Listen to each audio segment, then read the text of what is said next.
waxaan la yaabanahay waalidiintii waxa ku dhacay Cabdiqaadir meeshu ma aha Yurub meeshu Mareykan ma ahan caruurtan lama dhahayo hay'adda heblaayo xuquuqda caruurta u dagaalanta ma lama aqaane kugu dhageysan lama dhahayo بسم الله الرحمن الرحيم السلام عليكم ورحمة الله وبركاته كلنتي wanaagsan daawadayaal halkani waa xiisaha wararka kusoo dhawaada barnaamijka hadalhaynta toddobaadka iyo social media waxyaabihii ugu dambeeyay oo barnaamij aan soo qaadano mar walba kuna eegno waxyaabihii ugu dambeeyay ka dhaca bulshada guud ahaan dunida gaar ahaan dadka Soomaaliyeed oo inta badan waxyaabaha way ugu dambeeyay ee ka dhaxayeen dhacdooyin kala duwan qaar xiiso leh qaar murugo leh kuwa farxad leh intaba marka waxa ila falanqeynaya saaxiibka Koronto soo dhaw ugu horeyn bulshada Soomaaliyeed meel walba aad joogtaan qaasatan family xiisaha wararka waxaa idin leeyahay assalaamu calaykum waqtigu ha idin wacnaado caafimaadna ku waara ayaan leenahay waayahay marka soo hadal qaada dhacdooyinkan iyo toddobaadkan waxa ugu dambeeyay kuwa ka dhaca magaalada Muqdisho hadii aan aadno ciyaal la yiraahdo ciyaal weerar horta Muqdisho waxaad moodaa Koronto inta badan in arrimaha iska soo kordhayaan marba waxba ka soo baxaya hadda dhacdooyinka ugu dambeeyay habeen hore weerar ayaa ka dhacay oo degmada Kaxda weerar ka dhacay dad baa wax ku noqday waxba ku burburay hanti sidoo kale qaar kamid ah wariyaasha Soomaaliyeed oo shalay tagay halkaasi iyaga laftigooda tacdi ay kala kulmeen ciidamada dawladda Soomaaliya gaar ahaan kuwa loo yaqaan haram cadka oo gacan ka hadal ku sameeyay wariyaashii rabay inay soo tabiyaan oo qaarkood dhulka xabadka in loo dhigay iyadoo qorada kurushahay la tumay la jirdilay xalay sidoo kale dhacdooyin waxa la dilay ciyaar weerar wax la mid ah arrimahaas adiga ayaa isku haysay wax dhaceen horta bulshada Soomaaliyeed waxaan rabnaa arintan waxay socotay dhowrkii bilood ee la soo dhaafay Cabdiqaadir horta marka aragtid waraf iyo ciyaal weerar marka aragtid waxay kamid tahay calaamadaha calaada iyo muxuu ahaa ii sheeg waxyaabaha dagaalada iyo wax la midka inta badan markay soo socdaan ayaa lagu saadaaliyaa tusaalahaan hadda ninacaan oo ka dhaw la siiyo oo dhinac Lubaaniga la yiraahdo abaaru saadiyaha la yiraahdo xilliyada abaarta ay soo dhowda suuqyada ku aragtid magaalada abaara ka jirta la yiraahdo sidoo kale marka aragtid ciyaal isweereynay ama waraf iyo waxyaabaha la midkaana waxyaabaha lagu saadaaliyo colaada ayaa kamid ah waxaa jiro caruurtan daadooda lagu qiyaasay 16 15 14 ilaa 18 marka waxaa jira in waayii ugu dambeeyay ay bilaabeen in xaafad isku weerayaan waxaa kaloo iyana jirta ciyaalkan la yiraahdo al-shabaab oo ah nabadiidka Soomaaliya inta badan dadka ay adeegsadaan oo ficilada xunxun ay u adeegsadaan dilalka iyo waxyaabaha la midka ah waa ciyaalka u dhaxeeya da'da hadda aan soo sheegnay marka waxaa jirto askariga dawladda ee u shaqeeya dawladda ama mas'uulka dawladda ama qof kasta ee aad isleedahay wuxuu ka baqan karaa naftiisa in dhibaato ay soo gaarto cadawgu ay dhibaateeyaan waxyaabaha inta badan dilalka geysto maadaama ay yihiin dhalinyaradaas haddii adigiyo da'daas ku jiro haddana aad bilowdo weerar iyo dhagax waliba xitaa muxuu ahaa aad ogtahay walaalka ama saaxiibka ama dariska ama qofka kale ee ciyaalka kale xaafada degan in hore askari uu dilay in hore fal noocan oo kala uu geeriyooday meeshii loo baahnaa inay ka waantoobaan hadda ay dib u soo rogaal celinayaan oo waxa lagu leeyahay waxa soconayo weerar iyo muxuu ahaa ii sheeg dhagaxmeyn xaafado badan oo ka tirsan qaasatan waxa tacdiyadan noocan ay ka dhacaan waa degmada Wadajir qaasatan xaafadaha muxuu ahaa ii sheeg inta badan leeyahay sheegay muxuu ahaa ereyadan Korontada iyo suuqa weyn iyo ereyadaas waxa leeyahay sheegay inta badan in dhalinyarada da'da aan soo sheegnay ee xaafada isku weerayaan hadii ay sii socotaan waxa suurtagal ah xaafadaha kale ee degmooyinka gobolka Banaadir in ay ku sii fidaan bilaa soo kale waxa ka jireen waqooyiga dhanka waqooyiga magaalada marka way sii fidayaan awlaan way socdaan marka mar walba colaad iyo wax la midka la saadaalina inta badan way bilaaban jireen waxaan xasuustaa xilligii 94kii markii qixii Maxamed Siyaad Bar laga soo laabtay oo xaafadii wali aan lagu soo laabanin in weerooyin noocan oo kala jireen guud ahaan magaalada dhan Muqdisho xaafad la isku weerari jireen haddana markuu wixii wax la mid ah laakiin xilligaas ma jirin askari cabsanayo oo qori keebka ku haayo oo askariga hadda fiiri tusaalahan adigi wixii ku yaday ee ku dhaawacay ee meedka kaaga tagay meeqa sano jireen هذا يراين أو حل ده شيء da-da aan sheegayno waa okay qof walba wuxuu ka baqayaa in cunugaas uu dhibaateeyo arday iskoolleya loo adeegsan jiray sportsa loo adeegsan jiray magaalada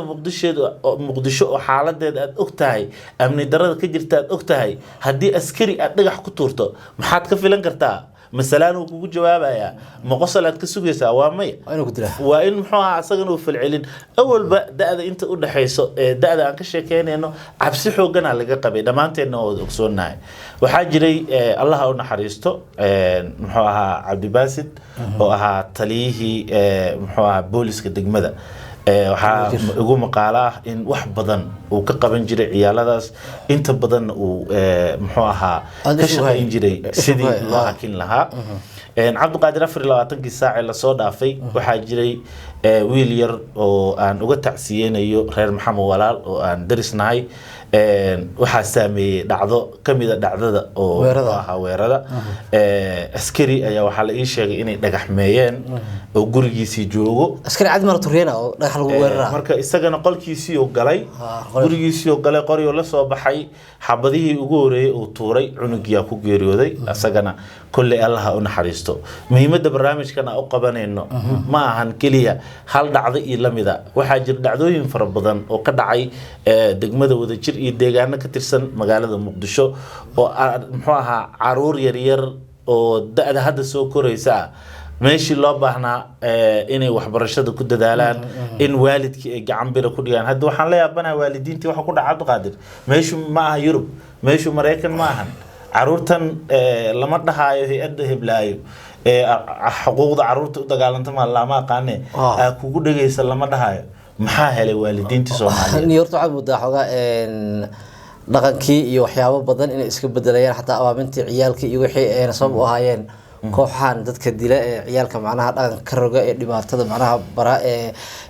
macnaha inay ciyaalka caasi noqdaan in qof macnaha qof ehelkiisa adeerkiisa ah ama ehelkiisa uu soo dilo wixiiba ka dambeeyay xiliyadaas waxaa muddo waalidka xogaa awoodoodii in macnaha kulligood ma aha laakiin qaybo kamid ah in xogaa ay sidii hore ee tarbiyada ciyaalkiiba laga cabsanayo maxaa yeelay cunugiina haddii uu hubaysan yahay oo loo tababaray in macnaha ay qofkaas uu dili karo asiga uu ka awood badan yahay qayb weyn ayay ka qaadatay marka in lagu dhiirrado tarbiyada caruurta ay halkaas runtii ay wax ku noqoto marka waxyaabaha ayaa sabab u ah horta Cabdiqaadir waxaa kaloo iyana jiro wiilkan maanta ciyaal warafka ah ee dariskii dhibaateynayo wixii qayb ka ah maanta hooyadii ama aabihii waxaa suurtagal ah inay celin waayaan bari markii wax soo gaaraan cunugaas ma waxa leeyahay kan ciyaal waraf oo ahaaye hadii la dilay naga fogeeyay xitaa ma aaseen cunug la dhigi karo ma jira maanta waa maya waalidka ugu horeey cunugayga maxaa loo dilay uu taagay Soomaa cunugayga maxaa loo dilay su'aashaas intaadan keenin marka ugu horeyso ina cunugaaga dadka ka celiso waa in cunugaaga marka hore aad abaabiso waa in cunugaaga marka hore aad ka reebto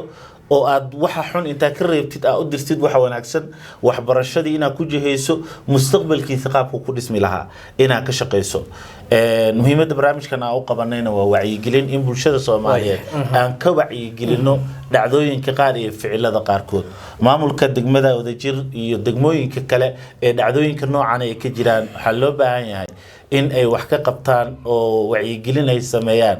in la sameeyo darisayn ku aadan xaafad in muxuu ahaa la isku xilqaamo oo waalidiintii culimada diinkii iyo dadkii deegaanka ay isu xil saaraan marka laga tago heer maamul in macnaha waalidkii iyo dadkii xaafadda ay isu xil saaraan sidii wax looga qaban lahaa caruurtan kullay ninka dhalinyarada waxa la yiraahdaa inta uu geed ka boodo ayuu talana ka boodaa waana laga filan karaa wax kasto ka fil cunuga markuu inta leeyahay awood ayuu isbidayaa muxuu ahaa waa caruurta marka la yiraahdo qalbab mataqaana hal ila qalbab canuga markii uu da'daas jiro xitaa wax ma deeqaan raashin sindere xitaa ya maxalla sindere da'daas markii uu jiro cunuga xitaa uu isla awood weyn yahay waxba soo galay oo ku cusub wixii dhaqooda cusub wixii oran waa ku wada cusub yihiin marka muhiimaddu waxay tahay waa aragnaa nabad iyo nolol iyo madaxdeedii doorasho iyo afaarad kale ku mashquulsan yihiin inta ay dawladdu mashquul ka tahay maamuladii in macnaha bulshadii ay mashquulsho ma aha bulshada waa in ay dadkoodii ay u soo ujeestaan sidii loo wacyigelin lahaa sidii dhalinyaradaas wiil walba aad dhashay ka reeb haddii hooyo walba wiilka ama aabo walba ahi wiilkiisa uu reebto oo muxuu ahaa gabdhaha kuma jiraan kolley waxaa dhibka hadda laga soo sheegayo waa wiilashii ayagaas ayaa suurtagala cadowgu in beri ka maalin haddii ay sii socdaan oo lagu fiirsadana in cadowgu uu adeegsado ayaa xitaa loo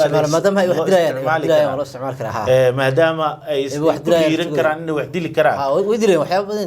dad badan ay dileen ayagana caruur badanaa laga dilay ayaga way isdhibaateeyeen dhacdadan runtii waa mid u baahan bulshadu inay u wada istaagto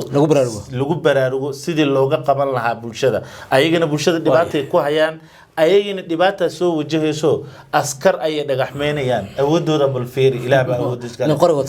qori wata dhagaxmeynaya maxaa ka filan kartaa nin qori wata ama inay ciyaarka maandooriyaal badan oo hadda laga sheegay dhibaato ku haya inay isticmaalaan laga yaabaa wala hadda caruurta ugu badan oo hadda saameynta ay ku yeelatay maandooriyaha waa ku yaryahay sida ogahay laakiin waxa suurtagal ah qalbi dooriye ma kala waalidiinta Soomaaliyeed ee deegaanadooda ay ka jiraan caruurta canuga aad dhashay beri waxaad dhihi doontaa cunugayga maxaa loo dilay inta aadan su'aashaas dhihin isku day maanta inaad u istaagto cunugaaga inaad dadka ka ceshato cunugaaga inaad wacyi geliso waxbarashadiisa ku dadaasho inta ka badan war ma daldali karaan inta dib u kulmi doonaan iyo kulantana waxaan ku dhaafinaa sida ay nabadgelyo wassalaamu calaykum waraxmatullaahi wabarakaatuh